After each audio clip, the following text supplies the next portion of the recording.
Avez-vous déjà remarqué que certains chapitres semblent se reproduire avec de nouveaux paysages, mais avec la même impression de fin? Vous changez d'environnement, adaptez vos habitudes, acquérez des techniques, vous vous promettez que cette fois-ci, ce sera différent. Et pourtant, une intrigue sous-jacente persiste à guider votre récit. Ce n'est pas un manque de volonté ou de connaissances. Il existe une architecture invisible qui précède vos choix, un champ d'informations et de sensations qui se déplace avant vos pensées et guide votre façon de voir, de réagir et de décider. Nous appelons ce territoire l'inconscient quantique. Ce n'est pas un sous-sol poussiéreux de souvenirs. C'est un champ vivant qui respire à travers des symboles, des images, des impulsions, des tensions et des états émotionnels. Là, le temps n'est pas chronologique. Un événement ancien peut surgir clairement dans le présent, non pas pour vous punir, mais pour exiger une mise à jour. Et avant toute dispute mentale, ce champ émet déjà le signal qui vous rapproche ou vous éloigne, vous dilate ou vous contracte, vous autorise ou vous défend. Lorsque vous apprenez à écouter ce langage, le bruit s'atténue et le chemin commence à se déployer avec plus d'honnêteté. Jung nous a laissé un guide essentiel. Tant que l'inconscient demeurera caché, il prendra les rênes de votre vie. Et vous appellerez cela le destin. La biologie des croyances, telle que décrite par Bruce Lipton, précise la carte. Le corps apprend des significations et les répète pour vous protéger, même si cela se paie par la joie. La physique de la conscience nous rappelle que ce à quoi vous prêtez attention, avec émotion et présence, modifie le champ que vous émettez. Il ne s'agit pas de promesses faciles. Il s'agit de cohérence entre le sentiment, la pensée et l'action, de science appliquée à l'âme. Notre proposition est simple. Réécrire la réalité à la source. Au lieu de réparer les effets, nous allons à l'origine. Vous comprendrez comment l'inconscient quantique façonne le quotidien sans demander la permission. Vous apprendrez un protocole simple pour y accéder. Attention, corps, symboles, sons. Et percevrez par votre propre expérience ce qui change lorsque vos références intérieures changent. Je ne demande pas de croyance, je demande de la présence. La présence fait le reste. Vous pourriez penser « j'ai tout essayé ». Peut-être. Et il se pourrait aussi que, sans s'en rendre compte, il ait tout essayé avec sa tête, tandis que son corps restait fidèle au passé. Sans modifier le sol vibratoire, nous plantons de nouvelles idées sur la même fréquence de peur, de culpabilité ou de pénurie, et nous blâmons la graine. L'univers ne réagit pas à la parole, il réagit à l'état. Quand l'état change, la forme suit. Pour comprendre l'architecture de ce champ, il faut considérer 3 niveaux entrelacés. Le niveau personnel recèle des expériences marquantes, des joies refoulées, des petits embarras et des décisions prises sous pression. Le niveau familial entretient des loyautés tacites, des instructions explicites et implicites sur ce qu'il est autorisé à ressentir, à obtenir, à dire et à aimer. Le niveau collectif offre des symboles et des récits du temps qui imprègnent le foyer et en deviennent la toile de fond. Ces 3 fréquences composent un cocktail vibratoire unique d'où naissent vos impulsions, vos aversions et la logique invisible qui sous-tend vos schémas. Ce champ ne fonctionne pas en ligne droite, il fonctionne par résonance. Là où il y a compatibilité vibratoire, il y a attraction. Là où il y a conflit intérieur, il y a bruit. C'est pourquoi parfois on aborde quelque chose sans raison et d'autres fois on rejette ce qui semble sensé. Le corps parle d'abord par la sensation. Tension lorsqu'il doit prendre position, lourdeur lorsqu'il dit oui à ce qui est non intérieurement. Fatigue incessante à l'approche de la prospérité si, quelque part, elle a été dangereuse pour votre clan. Ces signaux ne sont pas des obstacles, ce sont des cartes. Le corps est un messager qui répète inlassablement son message jusqu'à ce qu'il soit entendu. On nous a souvent appris à contourner notre corps pour fonctionner. Le problème, c'est que le corps ne renonce pas, il intensifie l'appel. Ceux qui recherchent le changement uniquement par des affirmations écrivent un nouveau scénario mental, mais n'en modifient ni la chimie, ni le ton sous-jacent.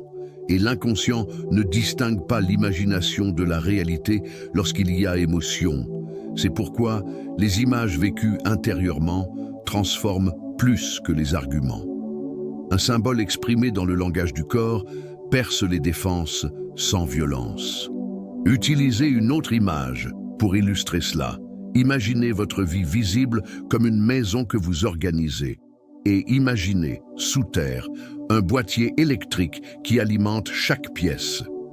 Vous pouvez déplacer les meubles, peindre les murs et ouvrir les fenêtres. Si le câblage invisible est court-circuité, les lumières clignotent.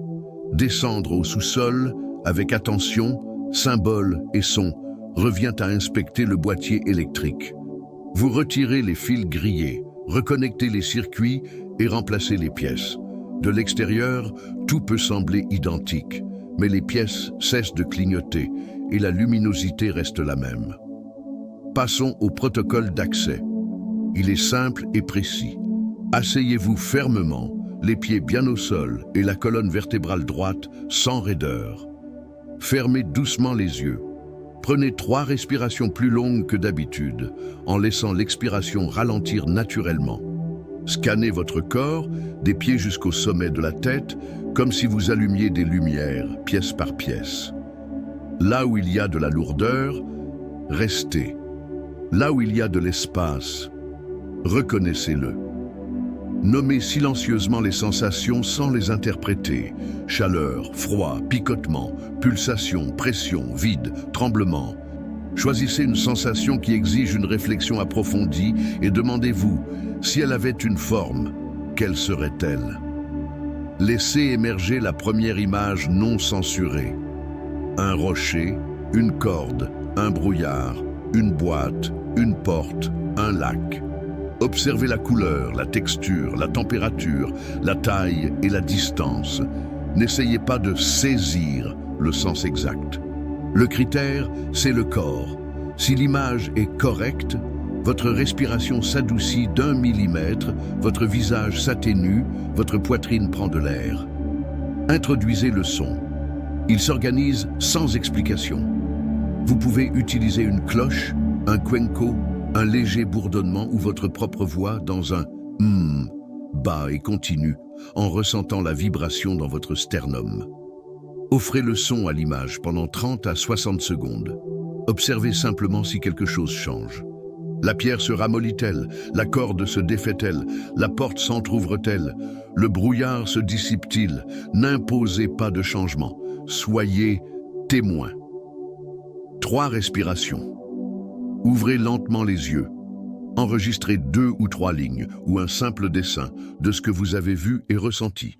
Enregistrez les signaux envoyés au système. Ce chemin est sûr, précieux et reproductible. L'ajustement est important.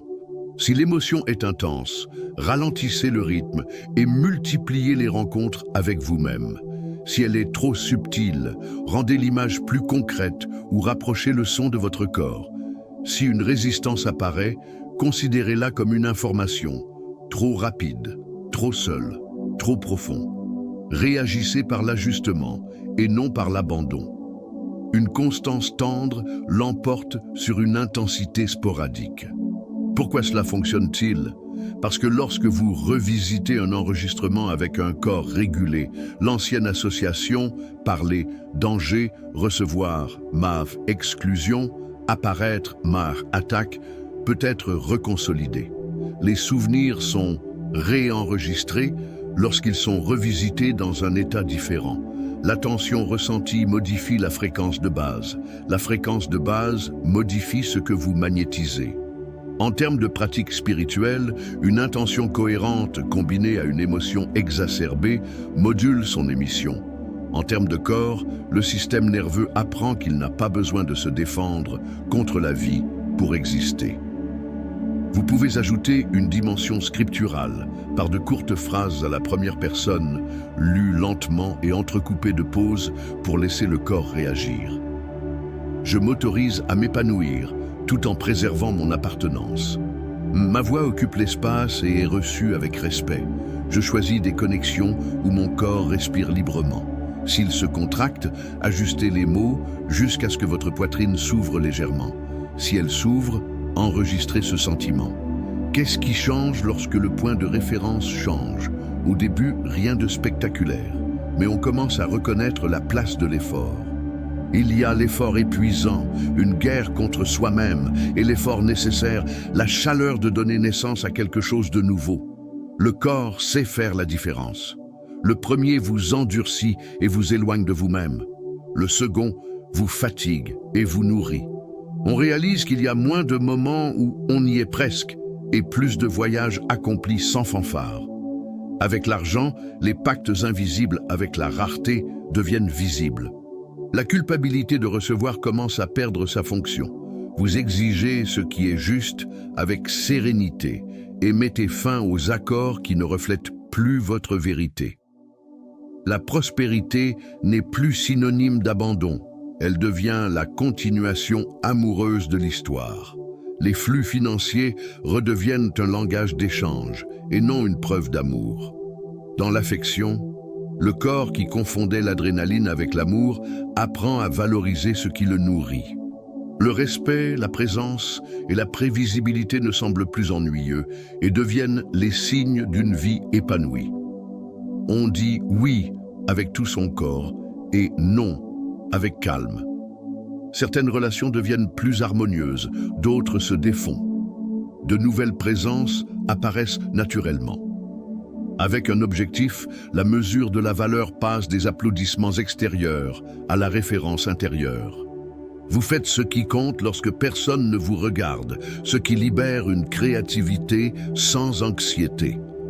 Le temps prend une nouvelle dimension parce que vous avez cessé de le combattre.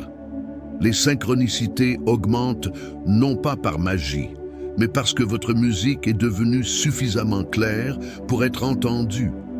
Et la loyauté, pourriez-vous demander? Elle s'atténue lorsqu'elle est honorée. Prononcée avec le corps et pas seulement avec l'esprit, quelque chose comme « j'appartiens toujours même en choisissant une voie plus large ». Cette phrase, vécue en gestes cohérents, restaure l'énergie auparavant prisonnière de la culpabilité. On n'abandonne pas, on s'épanouit, et le passé d'une certaine manière repose aussi. Comment reconnaître que la réécriture a commencé?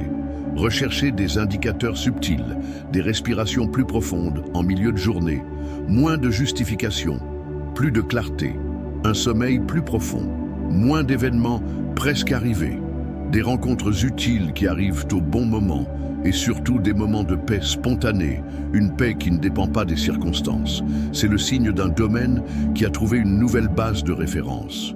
Il est important de se rappeler que l'alignement n'annule pas l'hiver. La différence réside dans l'axe. Avec un axe, la tristesse devient un voyage, non un foyer. La peur devient une évidence, non une destination. Demander de l'aide devient maturité, non faiblesse. Vous cessez d'externaliser votre vibration et apprenez à la choisir par petits gestes répétés. Avant de conclure, je vous laisse avec un bref script pour soutenir le pont entre l'intérieur et l'extérieur. Au réveil, prenez 3 respirations et faites le point. Où j'ouvre, où je ferme. En milieu de journée, fermez les yeux 1 minute avec un « discret, offrant du son à la zone qui en a le plus besoin.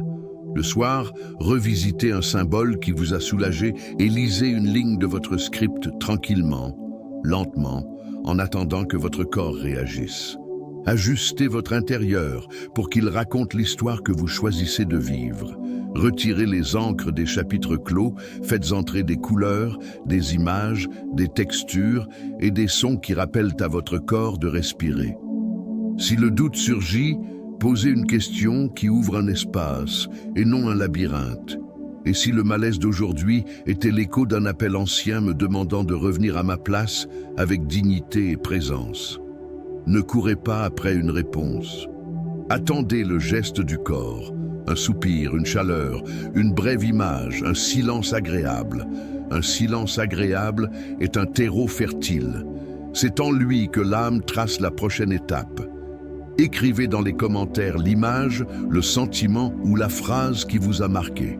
Nommer soutient la pratique et donne la permission à ceux qui hésitent encore à se lancer. Si ce contenu vous a interpellé, Abonnez-vous pour poursuivre ce voyage où science et spiritualité rencontrent beauté et responsabilité. Activez les notifications pour recevoir les prochains chapitres et partagez cet article avec quelqu'un qui a besoin de se rappeler qu'il existe un chemin de retour. Réécrire sa vie ne demande pas de rapidité, mais de vérité. Ce qui vibre intérieurement prend tôt ou tard forme extérieurement. Et lorsque l'inconscient s'éveille, ce ne sont pas des feux d'artifice qui arrivent, mais le sol.